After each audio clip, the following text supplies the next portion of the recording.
seja bem-vindo a mais um culto da Igreja Bíblica Brasileira. Hoje eu estou aqui em casa para compartilhar a palavra de Deus com você.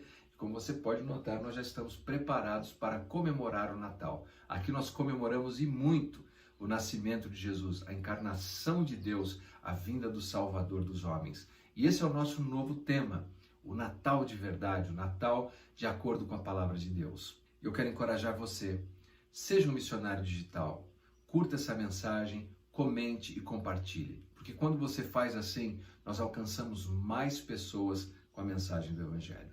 Vamos orar e em seguida meditarmos na palavra do Senhor. Pai, muito obrigado pela oportunidade de me unir aos meus irmãos. Obrigado por entrar no lar deles e compartilhar a Tua palavra. Eu peço que os nossos corações e mentes estejam abertos para recebermos a Tua palavra, que ela seja como uma semente, produzindo fruto, muito fruto e fruto que permanece. Em nome de Jesus, amém.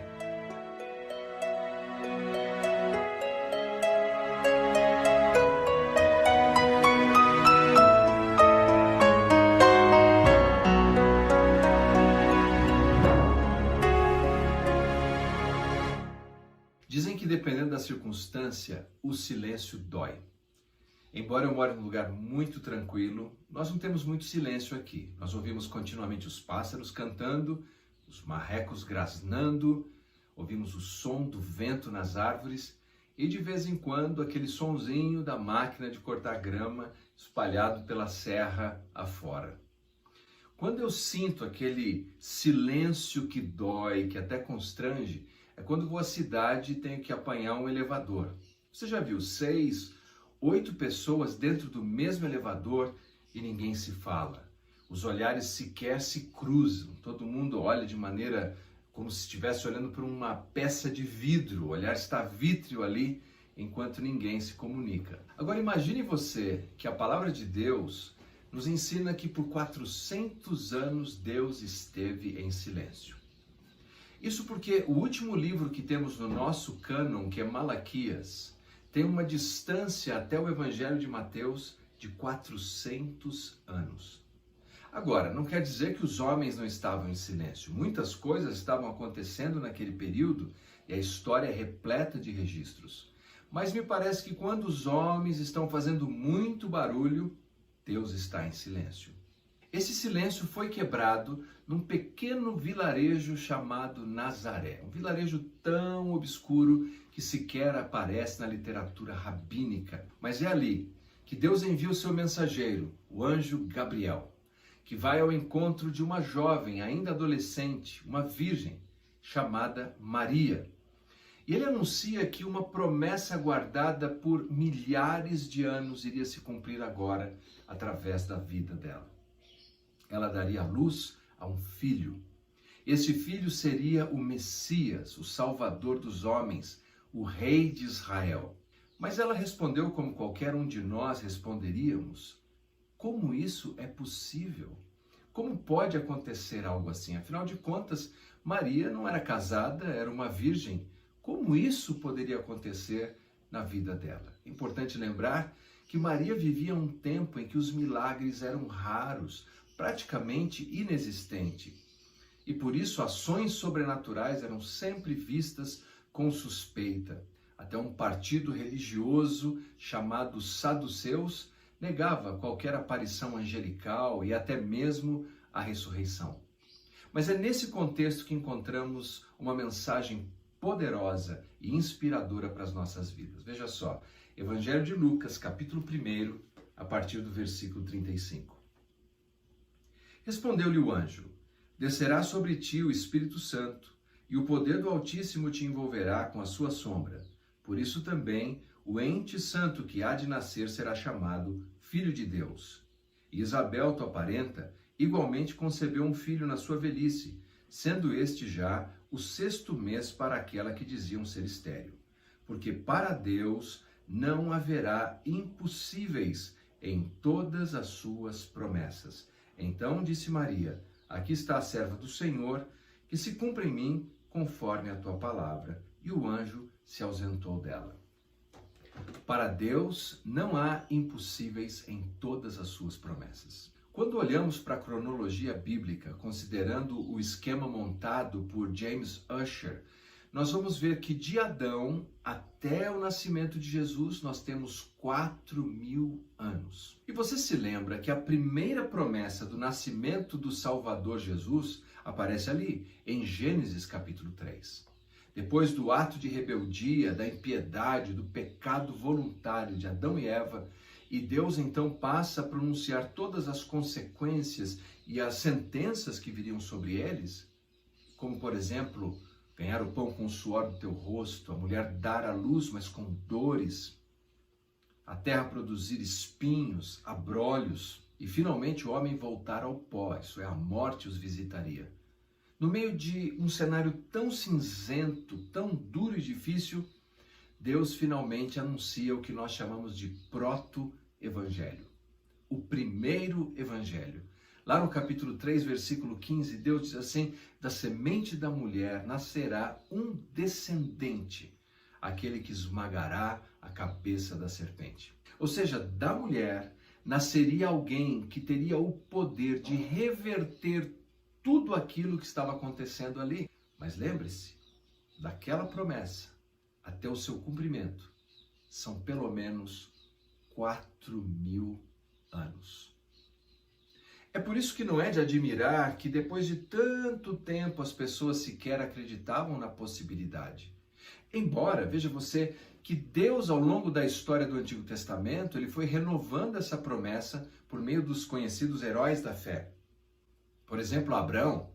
Deus disse a Abraão que faria nascer dele um descendente tão extraordinário que todas as nações da terra seriam abençoadas por meio dele.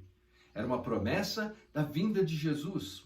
Mas veja você que de Abraão a Jesus nós temos aproximadamente 2.000 anos. E Deus renova mais uma vez a sua promessa a Davi, dizendo que um descendente dele seria rei, seria o Messias, que teria um reino eterno. Mas de Davi para Jesus, nós temos 1.000 anos. Isso para citar apenas umas poucas promessas de tantas que encontramos nas páginas do Antigo Testamento. Depois do profeta Malaquias, 400 anos de silêncio, e o povo agora estava totalmente desanimado e já não acreditava que Deus cumpriria aquelas promessas extraordinárias feitas no Antigo Testamento. Então, como é costume dos homens, eles procuraram dar um jeitinho, fazer um arranjo para ver cumprida a promessa de Deus. E depositaram toda a sua esperança sobre um rei. E um rei terrível, despótico, ímpio, chamado Herodes o Grande. E o povo passou a ver nele a possibilidade do cumprimento das promessas messiânicas. Em outras palavras, Deus não vai enviar alguém especial, de modo sobrenatural. O que nós precisamos está aqui, em Herodes. E não é o que fazemos algumas vezes. Nós sabemos que Deus tem promessas maravilhosas, mas nos cansamos de esperar, nos deixamos tomar pela nossa ansiedade e passamos a buscar soluções em outras fontes. Procuramos alternativas que não aliviam a nossa dor, pelo contrário, agravam a nossa dor. Bem, ali está a jovem Maria, e agora ela ouve essa mensagem, que as promessas de Deus serão cumpridas, porque para Deus não há impossíveis. E é por isso que quando olhamos para o Evangelho de Mateus, o primeiro capítulo é uma árvore genealógica. Ele desenrola a história e nos diz que Jesus é filho de Davi, é filho de Abraão e passa a apresentar todos os personagens. Ele descreve as dinâmicas que aconteceram no Antigo Testamento, fala do cativeiro babilônico, ou seja, cada episódio, cada incidente parece negar a promessa de Deus. Mas magistralmente, Mateus nos mostra que ao longo da história, Deus estava orquestrando, conduzindo todas as coisas até chegar àquele glorioso dia, quando finalmente, na versão mateana do Natal, o anjo diz: não temas. E então anuncia a boa notícia da encarnação de Deus, o Messias. E no Evangelho de Lucas, enquanto os pastores estavam nas colinas de Belém, uma multidão de anjos aparece no céu, anunciando o nascimento de Cristo. Pouco tempo depois, sábios no Oriente viriam no céu uma estrela brilhando, tal qual foi prometido a Moisés. A estrela brilha no céu, eles saem perseguindo aquela direção, e onde terminam os magos, os sábios do Oriente, é uma ironia textual, eles aparecem na porta do rei Herodes. Batem na porta e perguntam: onde está o recém-nascido rei dos judeus? O que está implícito nessa pergunta é: Herodes, você não é o cumprimento da promessa de Deus, você não é o rei dos judeus, mas ele nasceu. A promessa se cumpriu. Eu e você vivemos num mundo caído. O que significa isso? Significa que nesse mundo tudo falha. A tecnologia falha, as pessoas falham, eu falho, você falha. Nós vivemos num mundo em que as pessoas não cumprem as suas promessas e nós vamos nos tornando pessoas cínicas em relação às coisas. E quando pensamos nas maravilhosas promessas de Deus, se não vem no tempo que nós desejamos, se não vem na hora que nós queremos, se não da maneira que esperávamos, buscamos substitutos. Alguns querem substituir a alegria que somente Cristo pode dar pelo álcool, outros pelas drogas, outros por uma noite de prazer sem levar a responsabilidade matrimonial. Nos afastamos a cada dia buscando felicidade, tranquilidade e prazer e nos afundamos a cada dia no lodo do nosso desespero herodiano. O Natal é a mensagem de que Deus se fez homem, que pode existir alegria entre os homens a quem Deus quer bem e que para Deus não há impossíveis e Deus cumprirá cabalmente a sua promessa. Abra mão de todos esses outros artifícios.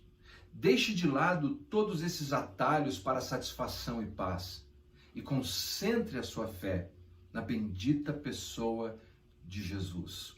Porque para Deus não há impossíveis e Ele cumpre todas as suas promessas. Maria disse que se cumpra em mim conforme a sua palavra. Enquanto contemplamos as luzes coloridas, os enfeites coloridos, que possamos nos lembrar de dizer como ela, que se cumpre em mim conforme a sua palavra. Uma colega conta que quando ela era uma menina, ela desejava muito ter um piano. E pediu para os pais, e os pais concordaram, disseram: nós vamos te dar um piano. O que ela não sabia é que ia demorar, porque os pais iam pesquisar os classificados para encontrar o melhor preço. Quando finalmente encontraram o classificado, compraram um piano que estava muito danificado, então levou um tempo de reparos. Quando finalmente o piano chegou, eles precisavam contratar uma professora e foram em busca de uma jovem do ensino médio que ia cobrar mais barato para poder dar aula de piano. Os anos passaram. Finalmente, hoje ela toca piano, mas a jornada, a espera, teve que ser uma espera paciente para ver o cumprimento da promessa de seus pais. O fato é que o que desejamos e esperamos e as promessas que lemos na Escritura nem sempre vêm no momento e na hora que nós queríamos. Mas uma coisa é certa, não desanimemos, porque as promessas de Deus se cumprem. Deus é fiel. Vamos orar. Pai, muito obrigado pela oportunidade de compartilhar a sua palavra com os meus irmãos queridos. Eu peço que o Senhor renove o nosso coração, a nossa mente, para essa mensagem tão extraordinária do Natal, do nascimento de Jesus. Que o nascimento de Jesus seja um lembrete contínuo de que o Senhor enviou o Salvador para pagar o preço pelos nossos pecados e que o Senhor cumpre cabalmente as suas promessas. Dá-nos a tranquilidade, Pai. Aqueles que estão enlutados, ansiosos, dê agora da paz de Cristo, que eles possam descansar na certeza de que o Senhor cumpre as suas promessas. Em nome de Jesus. Amém.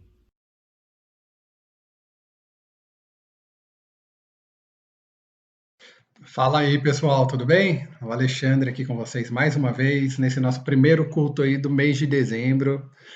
Loucura, né, gente? Nem parece que passou o ano já e tá nos finalmente aí, né? Vamos orar a Deus aí, né, para que 2021 seja melhor para todos nós e que Deus continue cuidando e abençoando de nós.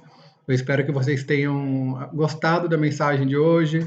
E a minha esperança é que vocês possam aí, durante o mês de dezembro, estar lembrando aí, né, do nascimento de nosso Senhor e Salvador Jesus Cristo, que possamos, sabe, fazer tudo aí para a glória dele, fazer tudo com excelência, como se estivéssemos fazendo para ele, e que possamos fazer o nosso melhor, gente. Seja na igreja, seja nas nossas casas, seja no nosso trabalho, aonde quer que estejamos, tá bom? Hoje só tenho um rápido recado para vocês, tá? Então, essa semana a gente vai ter o último encontro dos núcleos familiares, tá? No dia 9, quarta-feira. A gente vai fazer o encontro lá na Serra, tá bom? Lá no nosso templo. E a gente vai estar abrindo esse encontro também para o pessoal entrar via Zoom, tá bom? A gente vai fazer uns malabarismos tecnológicos lá, vamos colocar o pessoal do Zoom no telão, o pessoal que está em casa vai poder assistir o que está acontecendo lá também. Vamos fazer isso daí acontecer. Não sei como, mas vai dar certo. Eu espero que vocês possam participar conosco, tá? Seja presencial, seja remoto. Então já marca aí na sua agendinha aí. Tá? Dia 9, quarta-feira, às 8 horas da noite, o último encontro do ano aí dos núcleos familiares. E eu espero vocês. Indo para a parte de generosidade, gente, eu queria ler um versículo com vocês, tá? Um versículo que se encontra no livro de Provérbios, no capítulo 3, versículo 9 e 10. E diz assim: Adore a Deus oferecendo-lhe o que a sua terra produz de melhor. Faça isso e os seus depósitos ficarão cheios de cereais, e você terá tanto vinho que não será capaz de armazenar. É começo de mês, gente, primeiro final de semana. Eu sempre digo que eu sou um testemunho vivo aí, sabe? Que quando eu me converti, eu costumava deixar para dar o dízimo no final do mês. E vocês devem saber, nunca sobrava dinheiro para eu dizimar. E daí eu levei um puxão de orelha uma vez lendo a Bíblia e eu comecei a dizimar corretamente todo o começo de mês e confiando, sabe, que Deus ia cuidar do restante do mês e não ia deixar faltar nada para minha família. E pela graça de Deus isso daí vem acontecendo desde então. Sabe? Então Deus quer o nosso melhor, Deus quer as nossas primícias e que possamos, sabe, fazer isso daí com alegria, dizimar, ofertar com alegria e confiantes aí de que Deus não vai deixar faltar nada e a gente vai ter abundância daquilo que Deus quer que nós tenhamos, tá bom? Então, se você quiser ofertar aí da sua casa, vai lá no nosso site ibbmc.com.br, lá vai ter o menuzinho lá de ofertas, de contribuição, e lá você vai encontrar todas as informações bancárias aí da igreja. E a gente, como sempre, continua contando com a ajuda de vocês. Tá, então vamos orar e depois a gente vai ter um louvor para estar encerrando esse nosso culto dominical online, tá bom? Então oremos juntos. Deus, muito obrigado, Pai, por esse dia. Obrigado, Pai, por mais um mês de dezembro que se inicia. Que o Senhor, ó Deus, esteja cuidando da gente, cuidando de nossas famílias, e que possamos nesse mês, ó Deus, estar sempre lembrando, Pai, do nascimento do nosso Senhor e Salvador Jesus Cristo. Que possamos viver para Ele, Pai, que possamos respirar para Ele e que possamos fazer tudo, Deus, com excelência para Ele. Eu oro pelos dízimos e pelas ofertas também, Pai. Que o Senhor esteja dando sabedoria para a nossa igreja, para a nossa liderança, estar usando esses recursos corretamente, Deus. Que possamos, ó Deus, ser bons mordomos, ó Pai, de todos esses recursos financeiros que estamos recebendo e que possamos sempre, Deus, fazer isso pensando na nossa principal missão, que é amar a Deus, amar ao próximo e servir a todos, levando a palavra de salvação aos quatro cantos do mundo. Eu te peço por tudo isso, Deus, em nome de Jesus. Amém. É isso aí, gente. Fiquem com Deus e a gente se encontra por aí, hein? Tchau, tchau.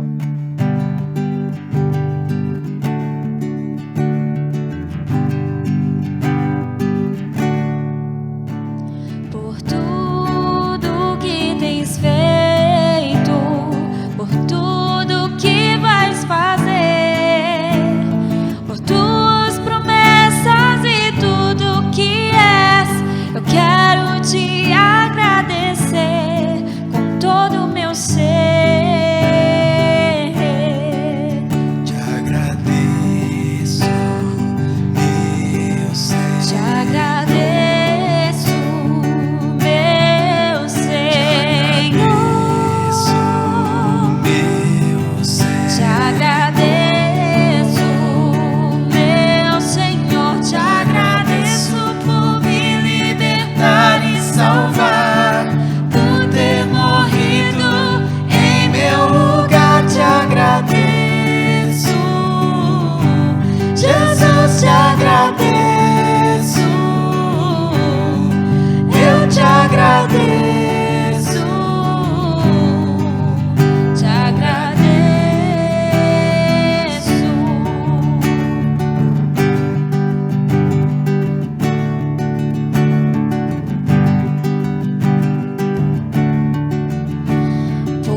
graça.